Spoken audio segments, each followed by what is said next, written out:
એમને કોઈ દેખાતું નથી.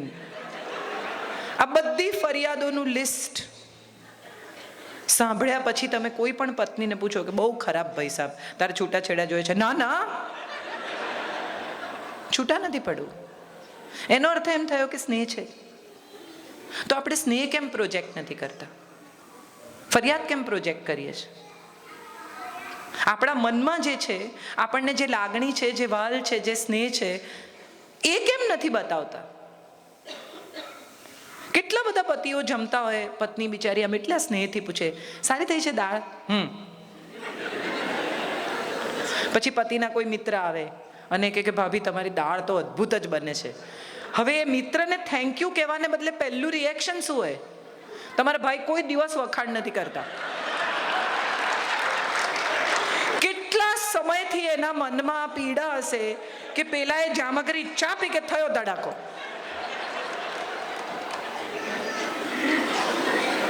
એક પતિ પત્નીના લગ્નને 25 વર્ષ પૂરા થયા.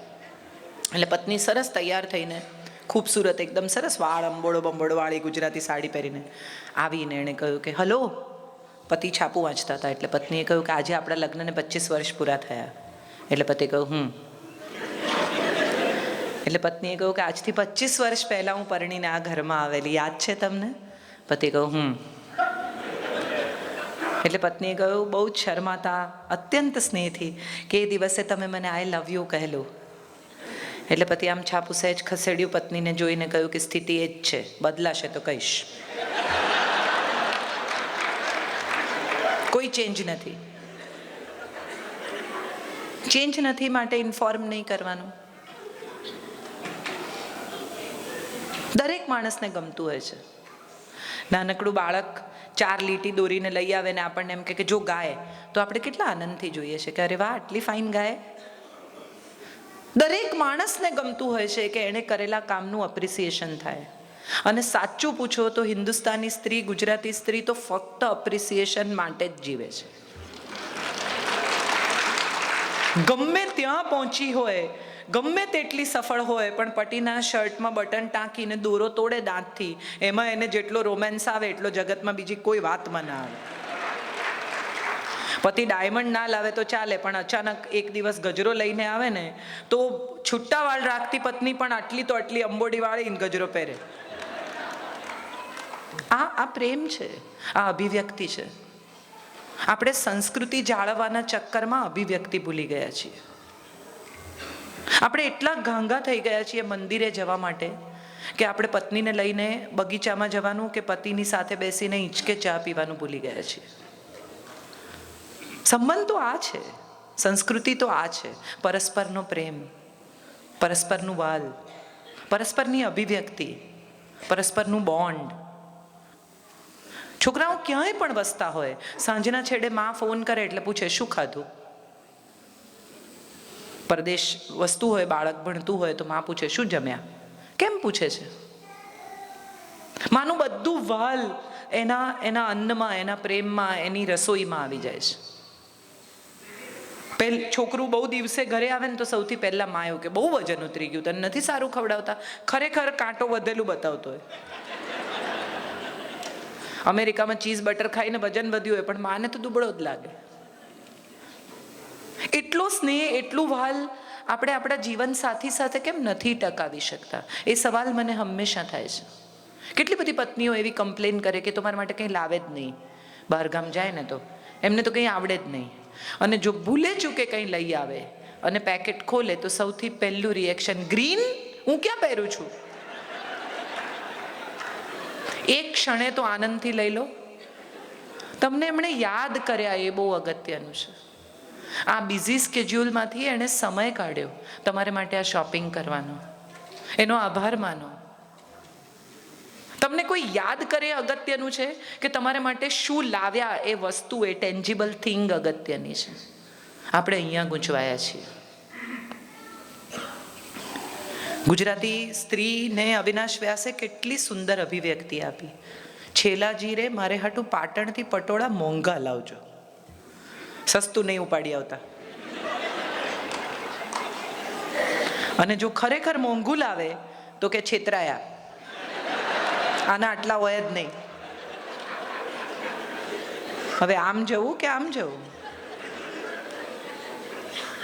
અને આ બધાની વચ્ચે આજે કેટલી જુઓ આપણને મજા આવે છે, આપણે હસી શકીએ છીએ. આ જ વાત ઉપર કેટલી વાર ઝઘડ્યા આવીશું, યાદ કરીએ તો સમજાય. અહીં બેસીને આપણને બધાને મજા પડે છે. આપણે જે વાત પર આટલી આસાનીથી હસી શકીએ છીએ એ વાત પર કેટલી વાર આંખમાંથી આંસુ પડ્યા છે.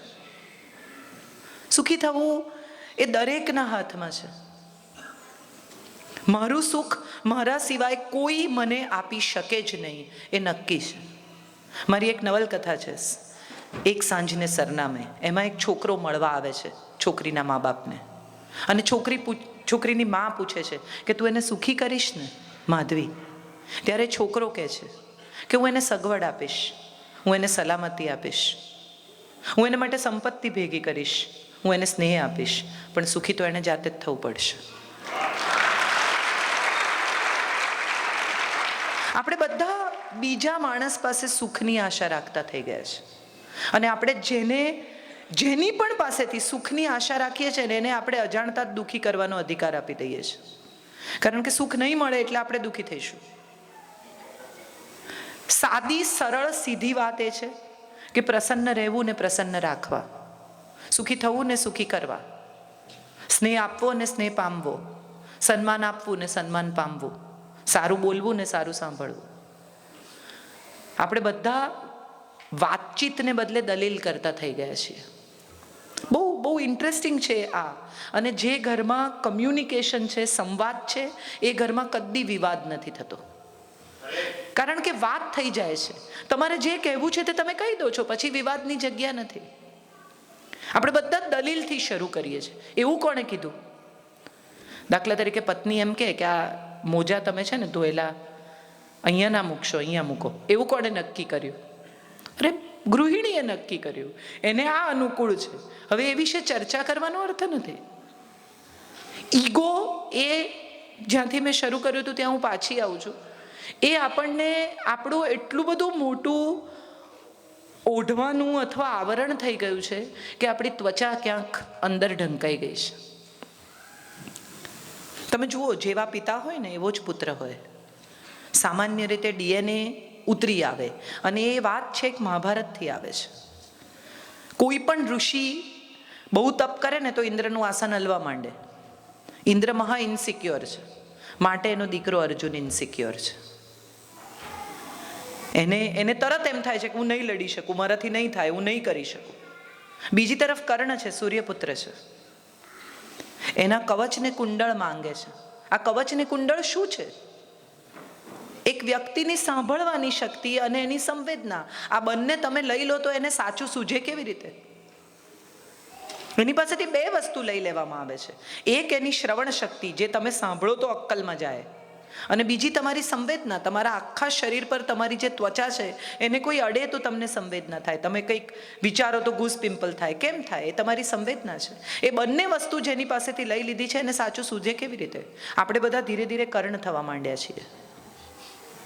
આપણે સાંભળવું નથી, માત્ર બોલવું છે. કોઈ પાર્ટીમાં તમારો પણ અનુભવ હશે, કોઈ માણસને તમે કેમ છો પૂછો, તમને પૂછે અને તમે એને જવાબ આપો ને એ પહેલાં બીજાને પૂછતો હોય કેમ છો.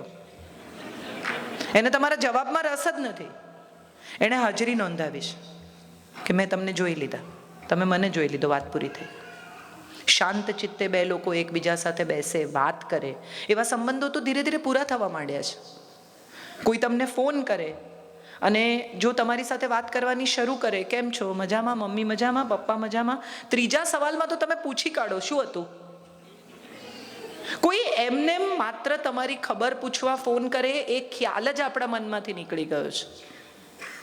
કેટલા બધા એકલવાયા થતા જઈએ છીએ આપણે બધા.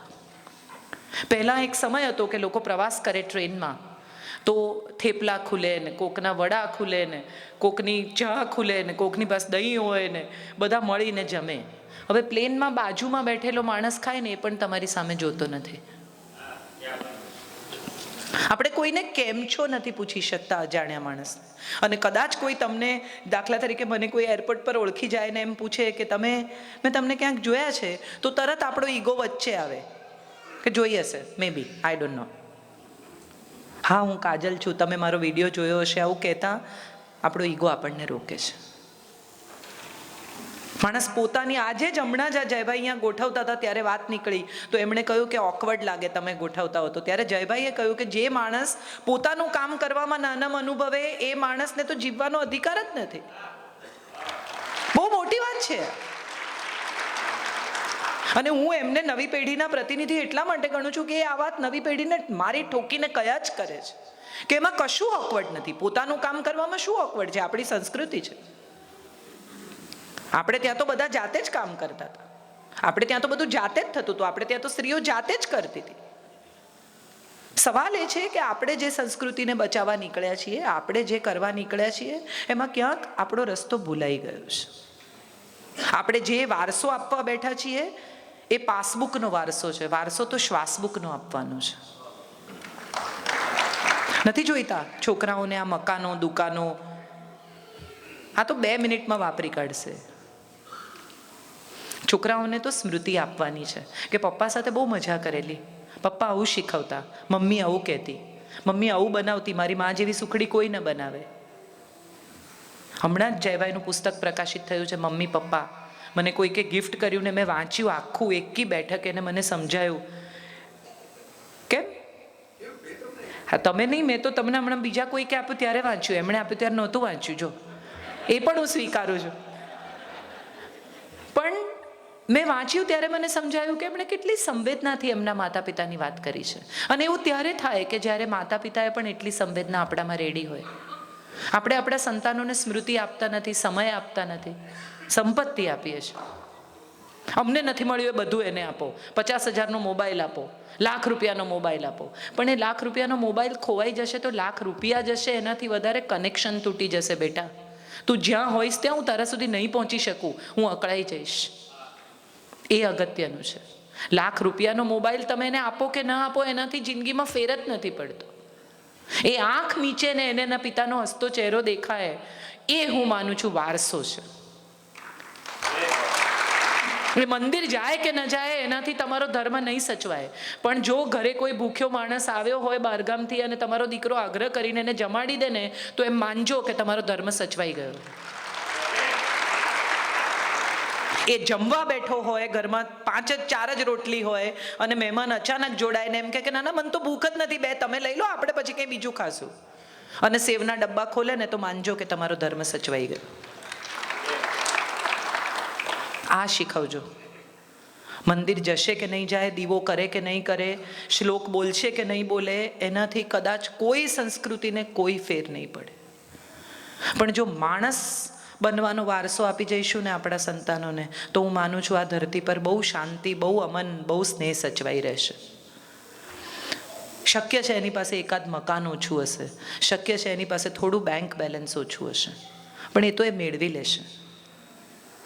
પણ જો એની પાસે હૃદયમાં સંવેદના નહીં હોય, લોકો માટે ઉષ્મા નહીં હોય, એની પાસે મિત્રો નહીં હોય, એના જીવનસાથીને પ્રેમ નહીં કરી શકે, જો એના સંતાનોને વાલ નહીં કરી શકે, તો કેટલો એકલો પડી જશે એનો વિચાર કરજો. હું માનું છું આપણે જે આપવાનું છે ને એ આ વારસો છે.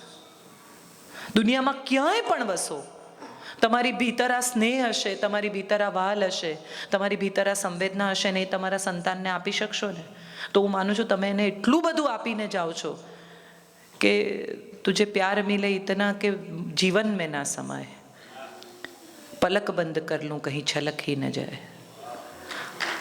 આટલું જ હું માનું છું આપવાનું છે.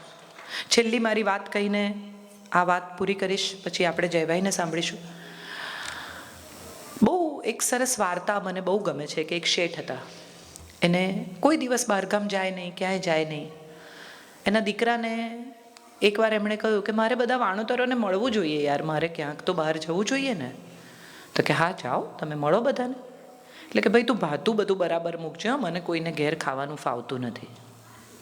કે ભલે કંઈ વાંધો નહીં, બધું મૂક્યું છે. નીકળ્યા. પહેલાં ગામમાં પહોંચ્યા અને ત્યાં બધા લોકો ટોળે વળે, શેઠ સાહેબ આવ્યા, શેઠ સાહેબ આવ્યા, મારે ઘેર નાસ્તો કરજો, મારે ઘેર જમજો, મારે ઘેર આમ કરજો. એટલે શેઠે જોયું કે ના ના, હું તો લાવે છું. એમણે જોયું તો અંદર કોઈ ડબ્બો નહીં, કશું નહીં. અરે બાપરે! એટલે તો ગયા, કોકને ત્યાં નાસ્તો કર્યો, કોકને ત્યાં જમ્યા, વળી આગળ ગયા. જે ગામમાં જાય ત્યાં લોકો ટોળે વળી જાય અને એમને ખવડાવે ને પીવડાવે ને આ કરે ને માન આપે ને.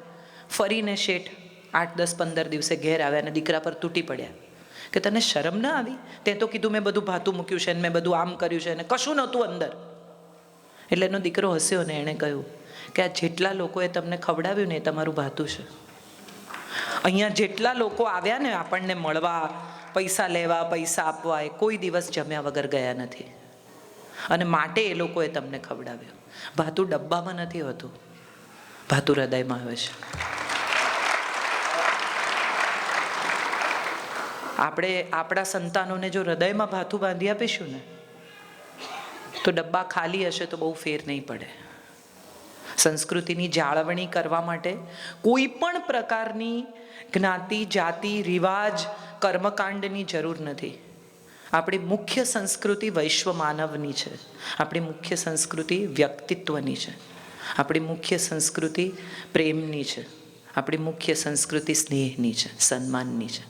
અને એટલું જો જાળવી શકીએ ને તો વિશ્વમાં તમે જ્યાં વસતા હશો ત્યાં તમે ગુજરાતી જ છો, તમે ભારતીય જ છો અને તમે સૌથી ઉત્તમ જ છો.